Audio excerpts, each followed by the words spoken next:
Hello दोस्तों, फिर से स्वागत है आपका आपके अपने YouTube चैनल डोभाल टॉक पर। आज की वीडियो में मैं आप लोगों से बात करूंगा कि इस बार आपकी रेलवे ग्रुप डी की कट ऑफ कितनी रह सकती है और सेफ स्कोर क्या रह सकता है। बाकी हम बात करेंगे कंपटीशन लेवल के बारे में कि डिफरेंट जोन में कितना कंपटीशन दिखाई दे सकता है। लगभग हर एक क्वेश्चन सॉल्व करने की कोशिश करूंगा यार, जो भी आपके मन में होगा ग्रुप डी एग्जाम से रिलेटेड। लेकिन अगर आपको सारी चीजें ध्यान से समझनी है अच्छे से, तो यार वीडियो को पूरा देखना, तभी सारी चीजें आपको समझ आ पाएगी। आप लोगों को इस चीज के बारे में बिल्कुल नहीं सोचना कि रेलवे ग्रुप डी की कट ऑफ कितनी जाएगी। आप लोगों को तो ये सोचना है कि जितनी कट ऑफ मैं बता रहा हूं क्या उतनी कट ऑफ जाएगी। बड़े ध्यान से सुनो, बड़े काम की चीज बता रहा हूं। ये मत देखना कि इस बार कट ऑफ कितनी जाएगी, ये देखो कि जितनी कट ऑफ मैं बता रहा हूं क्या उतनी कट ऑफ जाएगी। क्योंकि यार बहुत सारे YouTube चैनल्स आपको कट ऑफ बता रहे हैं, बहुत सारे टीचर्स भी बता रहे हैं, और सबकी 2 4 5 मार्क्स कट ऑफ ऊपर नीचे ही होगी। और जितनी वो बता रहे हैं उतनी ही कट ऑफ थोड़ी ना जाएगी। कोई भी टीचर हो, कोई भी यूट्यूबर हो, चाहे मैं हूं, जो भी कट ऑफ बताता है ना, वो अपने एक्सपीरियंस के बेस पे प्लस जो 2018 या 2016 वाला डेटा होता है पुराना, उसके अकॉर्डिंग कट ऑफ बताते हैं। तो कट ऑफ जितनी बताई जाती है उतनी ही नहीं चली जाती। हो सकता है 5-10 मार्क्स ऊपर चले जाए, हो सकता है 5-10 मार्क्स नीचे चले जाए। तो आप लोग ना कट ऑफ पे फोकस मत करो। कट ऑफ की जगह आप लोग फोकस करो रॉ मार्क्स पे, कि क्या रॉ मार्क्स पे आप सेफ हो सकते हो। ये चीज जो है अनुमान लगाना ज्यादा सही है। और 98% जो है रॉ मार्क्स को अनुमान लगाया जा सकता है, क्योंकि पिछले साल जितना भी रॉ मार्क्स रहा होगा उसमें 20-25 मार्क्स जोड़ लो, तो यार उससे ज्यादा तो क्या ही रॉ मार्क्स पे सेफ हो गए आप। तो ये आप चीज देख सकते हो। तो मैं आपको रॉ मार्क्स भी बताऊंगा कितने रॉ मार्क्स पे आप लोग सेफ हो जाओगे। तो यार अब हम एक एक करके वो सारे फैक्टर्स देख लेते हैं जिन फैक्टर्स पे आपकी कट ऑफ डिपेंड करती है। अगर हम उन सारे फैक्टर्स को अच्छे से समझ गए ना, तो बहुत ज्यादा इजी हो जाएगा हमारे लिए एक सेफ स्कोर देख पाना। तो सबसे बड़ा जो फैक्टर है जिसपे कट ऑफ डिपेंड करती है वो है आपकी वैकेंसीज, कि वैकेंसीज कितनी आई है। सेकेंड जो फैक्टर है वो ये है कि फॉर्म कितने भरे गए हैं। अब यार मैं एक चीज आपको बोलता हूं, बहुत सारे टीचर्स और बहुत सारे यूट्यूबर्स ये बताते हैं कि जितने फॉर्म भरे गए उस पर डिपेंड करता है कि कट ऑफ कितनी जाएगी। लेकिन मैं इस चीज को नहीं मानता। अब मैं ये नहीं कह रहा हूं कि कोई गलत बताता है, मैं अपना ओपिनियन बता रहा हूं पर्सनल, कि मैं इस चीज को नहीं मानता कि कट ऑफ उस पर डिपेंड करती है कि कितने फॉर्म भरे गए। मेरे हिसाब से कट ऑफ इस चीज पे डिपेंड करती है कि अटेंडेंस कितनी थी। फॉर्म कितने भी भरे गए हो, कट ऑफ तो उन्हें देख के बनाई जाएगी ना जितने बच्चों ने पेपर दिया। तो आप ये मत देखना फॉर्म कितने भरे गए, इसकी जगह आप ये देखना कि अटेंडेंस कितनी रही। जिस हिसाब की अटेंडेंस होगी उस हिसाब से कट ऑफ ऊपर नीचे होगी। फोर्थ फैक्टर जो है कट ऑफ डिसाइड करने का वो है स्टूडेंट्स। स्टूडेंट्स का मतलब है कि जो स्टूडेंट्स पेपर दे रहे हैं उसमें से कितने स्टूडेंट्स टॉपर की लिस्ट में है, कितने स्टूडेंट एवरेज है, कितने बिलो एवरेज है। अगर हमें ये चीज भी पता चल जाए तो भी हम बता सकते हैं कि लगभग इतनी कट ऑफ जा सकती है। एंड जो सबसे लास्ट फैक्टर है कट ऑफ देखने का वो है नॉर्मलाइजेशन। नॉर्मलाइजेशन पे भी बहुत ज्यादा कट ऑफ डिपेंड करती है, क्योंकि कई स्टूडेंट ऐसे होते हैं जिनके बहुत कम मार्क्स होने पे भी ज्यादा हो जाते हैं, कई ऐसे होते हैं जिनके बहुत ज्यादा मार्क्स होते हैं लेकिन नॉर्मलाइजेशन में बढ़ते ही नहीं है। तो नॉर्मलाइजेशन भी एक फैक्टर है। ये सारे फैक्टर हम एक एक करके देखेंगे और सारी चीजें डिटेल में बात करेंगे। सबसे पहले हम वैकेंसीज देख लेते हैं। 2018 में टोटल वैकेंसीज आई थी 62,907। 2019 में टोटल वैकेंसीज आई है 1,03,769। तो देख लो वैकेंसीज लगभग 40,000 ज्यादा आई है 2019 में। तो यार वैकेंसीज ज्यादा आई है तो सीधी सी बात है कट ऑफ कम जा सकती है अगर अटेंडेंस कम हो गई। अगर अटेंडेंस ज्यादा हो गई तो वैकेंसीज ज्यादा आने का कोई फायदा नहीं होगा, फिर अटेंडेंस पे डिपेंड करेगा अभी। लेकिन फिर भी अभी तो ये एक फैक्टर है कि कट ऑफ आपकी थोड़ी कम रह सकती है। अब हम टोटल फॉर्म देख लेते हैं। अब वैसे तो फॉर्म कितने भरे गए इस पे कट ऑफ डिपेंड नहीं करती, पर क्योंकि अभी आपका पेपर ही नहीं हुआ है, हमें अटेंडेंस ही नहीं पता कि कितनी जाएगी, तो फिलहाल के लिए हम इस फैक्टर को ले लेते हैं कट ऑफ के लिए। तो अगर हम फॉर्म देखें तो फॉर्म 2019 में 2018 के मुताबिक 74 लाख लगभग फॉर्म कम भरे गए हैं। वैकेंसीज 40,000 ज्यादा आई है, फॉर्म 74 लाख कम भरे गए हैं। तो अभी तक तो हमें यह पता चलता है कि कट ऑफ थोड़ी कम रहेगी। अब हम आते हैं अपने सबसे बड़े फैक्टर पे जो है अटेंडेंस। अटेंडेंस आपकी कट ऑफ को या तो यहां से यहां पहुंचा सकती है या आपकी कट ऑफ को बिल्कुल नीचे गिरा सकती है। तो इस चीज को ना बिल्कुल ध्यान से सुनना और ध्यान से समझना। 2018 में जो रेलवे का पेपर हुआ था उस समय अटेंडेंस थी 60 से 70% के बीच में, क्योंकि उस समय चीजें कुछ भी खराब नहीं थी। जितनों ने भी फॉर्म भरा था उसके 60% पेपर देने पहुंच गए।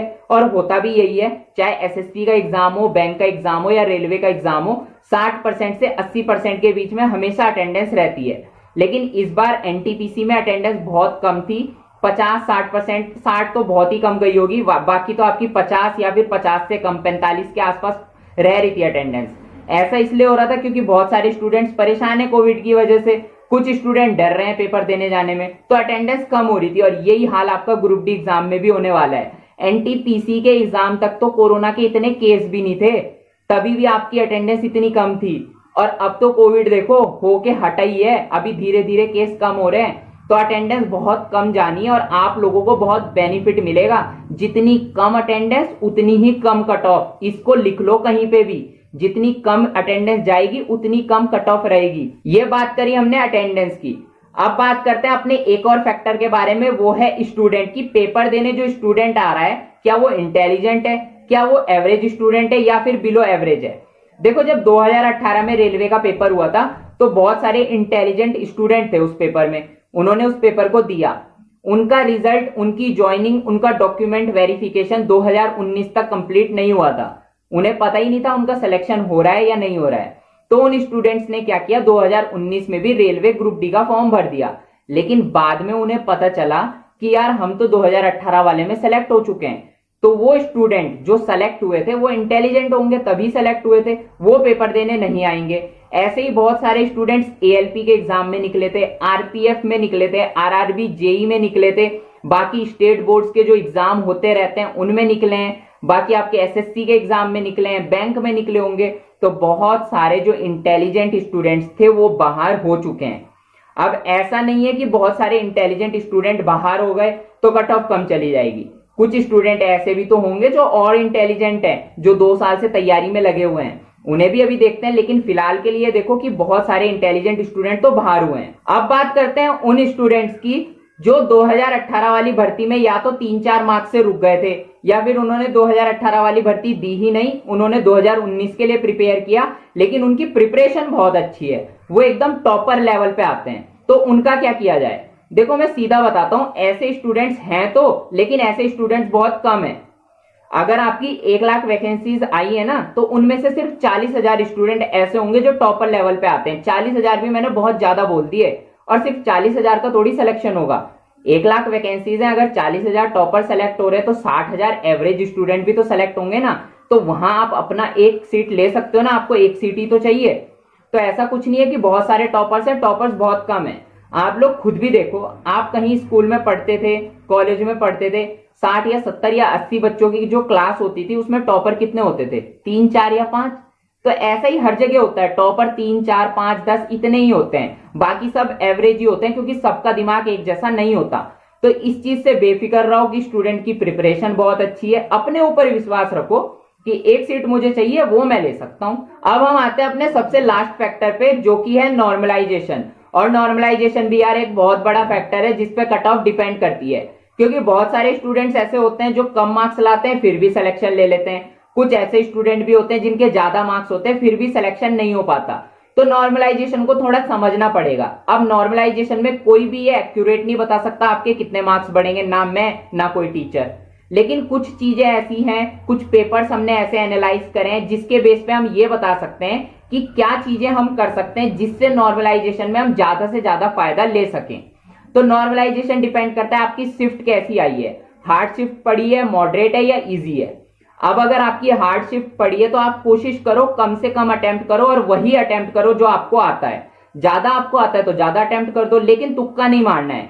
आपकी जितनी ज्यादा एक्यूरेसी रहेगी ना, आपके उतने ज्यादा मार्क्स बढ़ सकते हैं। अब कुछ स्टूडेंट्स का यह भी मानना होगा कि नॉर्मलाइजेशन एक्यूरेसी पे डिपेंड नहीं करता, और मैंने भी कुछ ऐसी वीडियोस देखी हैं उनमें वो बताते हैं कि एक्यूरेसी पे डिपेंड नहीं करता। बट जहां तक मेरा एक्सपीरियंस है ना, मैंने बहुत सारे स्टूडेंट्स का स्कोर कार्ड देखा है, तो मैंने तो यही चीज देखी है जिसकी ज्यादा एक्यूरेसी थी उसके ज्यादा मार्क्स बढ़े हैं। कुछ स्टूडेंट मैंने ऐसे भी देखे हैं जिनकी एक्यूरेसी बिल्कुल खत्म थी फिर भी नॉर्मलाइजेशन में ज्यादा मार्क्स बढ़े। लेकिन जो ज्यादा पॉपुलेशन मैंने देखी ना, वो ऐसी पॉपुलेशन थी कि उनकी एक्यूरेसी अच्छी थी तब उनके ज्यादा मार्क्स बढ़े थे। तो आप कोशिश करना कि आपकी एक्यूरेसी अच्छी रहे, तो कोशिश करना ज्यादा तो एक्यूरेट ही कर पाओ, लेकिन फिर भी अगर क्वेश्चंस पे शक हो तो 8-10 मार्क्स का ऊपर अटेम्प्ट कर देना। और अगर आपकी शिफ्ट मॉडरेट या इजी आई है तो कोशिश करना ज्यादा से ज्यादा आप अटेम्प्ट करो, लेकिन यार तुक्के मत लगाना, क्योंकि नॉर्मलाइजेशन को हल्के में मत लेना। नॉर्मलाइजेशन या तो आपको यहां पहुंचा देगा या फिर मेरिट से ही बाहर कर देगा, क्योंकि मैंने देखे हैं बहुत सारे ऐसे स्टूडेंट्स अच्छे मार्क्स लाकर भी बाहर हो गए हैं। और इस बार तो नया फॉर्मूला है नॉर्मलाइजेशन का, किसी को नहीं पता उसमें क्या होगा, तो हल्के में तो बिल्कुल मत लेना। तो ये सारे फैक्टर्स थे। इन फैक्टर्स को देखने के बाद मैंने जो एनालाइज किया, अपने ओपिनियंस में आपको बताना चाहता हूं कि अगर आप 70 प्लस रॉ मार्क्स लेकर आ गए तो कोई भी ना आपको मेरिट से बाहर कर नहीं सकता किसी भी जोन में, और फाइनल सिलेक्शन तक आप पहुंच जाओगे अगर 70 प्लस आपके रॉ मार्क्स हैं और साथ में एक्यूरेसी आपकी अच्छी है। अब ऐसा भी हो सकता है 70 आपके रॉ मार्क्स आ गए लेकिन एक्यूरेसी आपकी थोड़ी कम रही हो, तो उस केस में ये हो सकता है नॉर्मलाइजेशन में आपके थोड़े मार्क्स कम भी हो जाएं, क्योंकि मैंने ऐसे भी स्टूडेंट देखे हैं जिनके मार्क्स कम भी हुए हैं। तो वो केस आपके साथ भी हो सकता है। पहले तो भगवान करे आपके साथ ऐसा ना हो, लेकिन हमें तो सारी चीजें देखनी पड़ेगी ना, हमारी तो जिंदगी का सवाल है। नौकरी नहीं मिली तो क्या होगा, तो हमें हर एक चीज सोच के चलनी पड़ेगी कि मैं 70 प्लस अगर लेकर आ रहा हूं तो हो सके तो 90-95% एक्यूरेसी से लेके आऊं, ताकि मेरे को ज्यादा से ज्यादा बेनिफिट मिले। तो मेरी तरफ से तो 70 प्लस रॉ मार्क्स आपका सेफ है। बाकी आप कहीं भी ऑनलाइन टेस्ट देते हो, वहां पर आपके 60-65 मार्क्स आ रहे हैं, तो कोशिश करो 70 तक पहुंच जाए, आप सेफ हो जाओगे। हो सकता है इससे कम में भी सिलेक्शन हो जाए, मैं ये नहीं कह रहा हूं कि नहीं होगा, ये मैंने आपको ज्यादा से ज्यादा बता दिया ताकि आप प्रिपरेशन अच्छी कर सको। बाकी यार मिलते हैं अपनी नेक्स्ट वीडियो में, तब तक के लिए गुड बाय।